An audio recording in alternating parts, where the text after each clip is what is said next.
Hello, नमस्कार। मैं बिट्टू जायसवाल स्वागत करता हूं आप सभी का आपके चैनल कैटलिस्ट एजुकेशनल कैंपस में। जैसा कि आप लोग को मालूम है कि 2025 में आपका बोर्ड एग्जाम होने वाला है। इसमें हम लोग अभी ऑब्जेक्टिव क्वेश्चन का सीरीज चला रहे हैं, जिसमें से आपको मालूम चलेगा कि आपका तैयारी ऑब्जेक्टिव के लिए कितना है 2025 बोर्ड के लिए। और इस क्वेश्चन में आप लोग साथ साथ आंसर देते हुए चलिए कि जो क्वेश्चन पूछेंगे, और लास्ट में आप लोग बताइएगा कि आपका टोटल में से कितना सही हुआ है। ठीक है, तो पहला क्वेश्चन है कि पुष्प के मादा जननांग किसमें होते हैं? In which part of the flower are the female reproductive organs?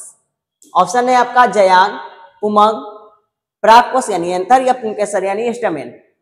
तो इसका अगर एक रफ फिगर बनाए पराग फूल का, तो आप लोग ऐसे ही बनाते होंगे। बहुत सारा इसका बनाने का तरीका होता है, लेकिन ये जो होता है सबसे आसान होता है और सबसे जल्दी बनने वाला होता है, इसीलिए इसको प्रेफर हम जल्दी करते हैं।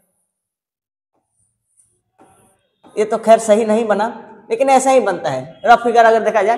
तो इसको हम लोग कहते हैं स्टिग्मा यानी वर्तिकाग्र। ठीक है, इसको कहते हैं हम लोग वर्तिका यानी स्टाइल। और थर्ड वाले इसको कहते हैं हम लोग अंडाशय यानी ओवरी। ठीक है, और तीनों को मिलाकर हम लोग कह देते हैं जयांग। क्या कहते हैं? जयांग कहते हैं। और बहुत सारा जयांग मिल जाता है तो उसको कहते हैं स्त्री केसर। ठीक है, और यही इसको बात करें तो इसमें तो ये रहता है, ये तो हो गया परागकण, और ये वाला रहता है इसको कहते हैं परागकोश। ठीक है, यानी एंथर, और इसको कहते हैं पुतंतु यानी फिलामेंट। अब फिलामेंट दो तो इसको कह देते हैं हम लोग पुंकेसर, या कहे तो पुमंग, और बहुत सारा पुमंग मिल जाता है तो उसको कह देते हैं पुंकेसर। ठीक है, तो इसका अगर राइट आंसर देखा जाए तो पुष्प के मादा जनन किसमें होते हैं? तो पुष्प का मादा जनन अंग तो यही है, स्टिग्मा, स्टाइल और अंडाशय, जिसको कुल मिलाकर हम लोग कहते हैं जयांग। तो यहाँ पर ऑप्शन है, ऑप्शन नंबर ए, जिसको कहेंगे हम लोग जयांग। तो इसका राइट आंसर क्या हो जाएगा? जयांग हो जाएगा। ठीक है, यानी गाइनोसियम। नेक्स्ट क्वेश्चन की बात करें तो नेक्स्ट क्वेश्चन है कि पुंकेसर कितने भागों में बटा होता है? अभी आप बताए हैं आपको, in how many parts in the stamen divided? Option है आपका 1, 2, 3 या 4। तो फिर वही चीज कि अगर एक रफ फिगर देखा जाए तो यही दो भाग, एक परागकोश एक पुतंतु, कितना मिलाकर भाग बना? तो 2 बना। तो ये क्या हो जाएगा? आपका आंसर हो जाएगा। तो यानी पुंकेसर कितने भागों में बटा होता है? तो 2 भागों में बटा होता है। तीसरा नंबर क्वेश्चन देखें तो तीसरा नंबर क्वेश्चन है कि परागकोश एक 4 दिशीय चतुष्कोणीय संरचना होती है, जिसमें 4 कोनों पर क्या समाहित होती है? यानी anther is a four sided, that means tetragonal structure in which what is content at the 4 corners? Option है लघु बीजाणुधानी यानी माइक्रोस्पोरेंजियम, परागपुटी, पोलन सिस्ट, टेपिटम, या ऑप्शन नंबर डी जीवधर्म प्रोटोप्लाज्म। तो आप एक एनसीईआरटी में फिगर बनाए होंगे इस टाइप का, 4 चतुष्कोणीय वाला लघु, जिसको कहते थे हम लघु बीजाणुधानी कह देते थे। ठीक, तो इसका तो आंसर ही है 4। एक अगर परागकोश को अगर काटेंगे, परागकोश को अगर इस टाइप का देखें, परागकोश को अगर काटेंगे तो 4 भाग में डिवाइडेड रहता है ना। तो 4 भाग में डिवाइडेड रहता है, इसको कहते हैं लघु बीजाणुधानी यानी माइक्रोस्पोरेंजियम। इसका आंसर क्या हो जाएगा? इसका आंसर हो जाएगा माइक्रोस्पोरेंजियम यानी लघु बीजाणुधानी। ठीक है, नेक्स्ट क्वेश्चन की बात करें तो नेक्स्ट क्वेश्चन है कि जब एक परागकोश अपरिपक्व होता है तब घने सुसंबद्ध सजातीय कोशिकाओं का समूह होता है, उसे क्या कहते हैं? यानी when a anther immature it is a group of densely connected homogeneous cells, what is it called? Option है बीजाणु जनक उत्तक, लघु बीजाणु चतुष्सेद, लघु बीजाणु जनन यानी माइक्रो स्पोरेंजिनेशन, परागकण यानी पोलन ग्रेन। तो देखिए, जब परागकोश अपरिपक्व होता है तब एक मतलब कोशिकाओं के समूह में होता है। अब जब कोशिकाओं का समूह है तो अगर थोड़ा सा दिमाग लगाइएगा तो कोशिका के समूह को क्या कहते हैं हम लोग? उत्तक कहते हैं। तो किसका उत्तक? तो बीजाणु अगर मान के चलिए कि पूरा एक ग्रुप में रह रहा है तो बीजाणु जन उत्तक। तो इसका आंसर राइट क्या हो जाएगा? बीजाणुजनुष तक, ठीक है। स्पोरेंगुलर टिश्यू। नेक्स्ट क्वेश्चन की बात करें तो नेक्स्ट क्वेश्चन है कि परागकण किसका प्रतिनिधित्व करता है। ऑप्शन देखा जाए इसका, अगर ऑप्शन देखें इसका तो वह है नर युग्मक उद्भिद का, मादा युग्मक उद्भिद का, या दोनों का, या इनमें से किसी का नहीं। तो परागकण किसका प्रतिनिधित्व करता है, बताएं कि परागकण जो होता है, परागकण कहां पे रहता है, परागकोश में रहता है। और परागकण परागकोश में रहता है तो एक किसका भाग है, नर का।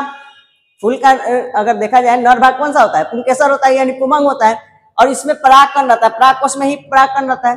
तो परागकण किसका यहाँ पे प्रतिनिधित्व करेगा, यानी what does pollen represent, pollen grain किसका रिप्रेजेंट करेगा, तो नर भाग का है, इसलिए इसको कहेंगे नर युग्मक उद्भिद, ठीक है। इसका आंसर क्या हो जाएगा, नर युग्मक उद्भिद, ठीक है।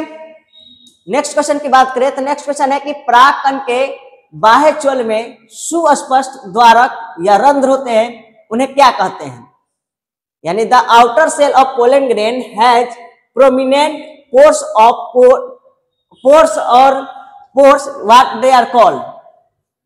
ऑप्शन है बाह्य चोल यानी आउटर सेल, अंतःचोल यानी इनर सेल, या जनन छिद्र रिप्रोडक्टिव पोर्स, या जनन कोशिकाएं रिप्रोडक्टिव सेल।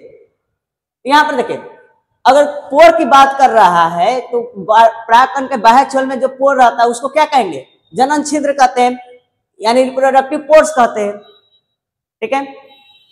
नेक्स्ट क्वेश्चन की बात करें तो नेक्स्ट क्वेश्चन है कि परागकण की आंतरिक भित्ति अंतःचोल किसकी बनी होती है, यानी the inner wall of pollen grain endothelium is made of.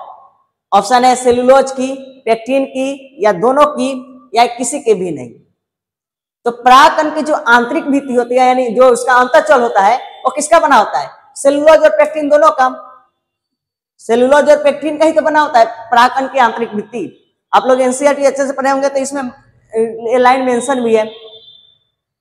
Next question की बात करें तो नेक्स्ट क्वेश्चन है कि परागकण का बाह्य चोल किसका बना होता है। देखिए इसमें था परागकण की आंतरिक भित्ति यानी अंतःचोल, अब पूछ रहा है परागकण की बाह्य भित्ति बाह्य चोल किसका बना होता है, यानी what is the outer cell of the pollen grain made of.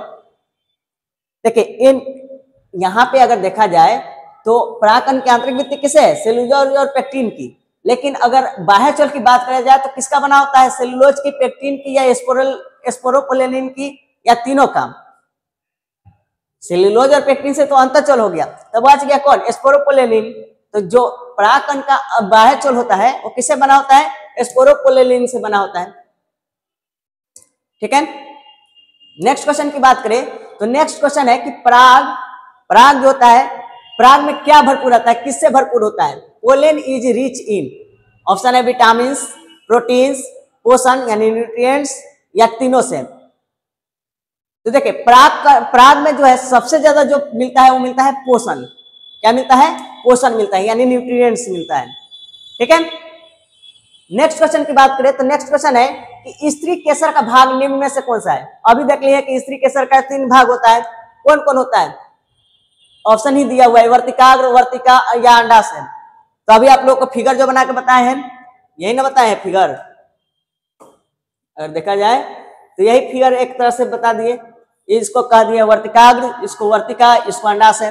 तो 3 भाग से मिलकर बना ही होता है, तो इसीलिए इसको कह देते हैं कि स्त्री केसर का भाग किससे बना होता है, तो तीनों से मिलकर बना होता है, वर्तिकाग्र, वर्तिका और अंडाशय। अगर पुंकेसर की बात करा जाए तो उसमें मिल गया क्या चीज, परागकोश और पुतंतु, ठीक है। नेक्स्ट क्वेश्चन की बात करें तो वह है कि अपरा से उत्पन्न होने वाली दीर्घ बीजाणुधानी सामान्यतः क्या कहलाती है। What is the mega sporangium arising from placenta usually called. Option है गर्भाशय गुहा, बीजांड वृत्त यानी न्यूक्लियस, बीजांड, ओव्यूल, या अपरा प्लेसेंटा। तो अपरा से उत्पन्न होने वाली दीर्घ बीजाणुधानी यानी मेगा स्पोरेंजियम जो बनता है उसको हम लोग कहते हैं बीजांड यानी ओव्यूल, ठीक है। नेक्स्ट क्वेश्चन की बात करें तो नेक्स्ट क्वेश्चन है कि निम्न में से कौन सा जलीय घास है। Which of the following is an aquatic grass.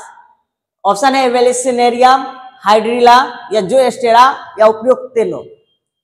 तो निम्न में से अगर जलीय घास के बारे में बात किया जाए तो मतलब ये तीनों के तीनों वेलेसिनेरिया, हाइड्रिला और जोस्टेरा तीनों के तीनों जलीय घास ही है, ठीक है, एक्वेटिक ग्रास ही है, ठीक। तो ये हो गया टोटल क्वेश्चन। उम्मीद करते हैं आप लोग 12 में से कम 10 तो सही आंसर लगाए ही होंगे। कितना आप लोग का सही हुआ है आप लोग कमेंट बॉक्स में दीजिए और अच्छे से पढ़ाई कीजिए। Bye, take care.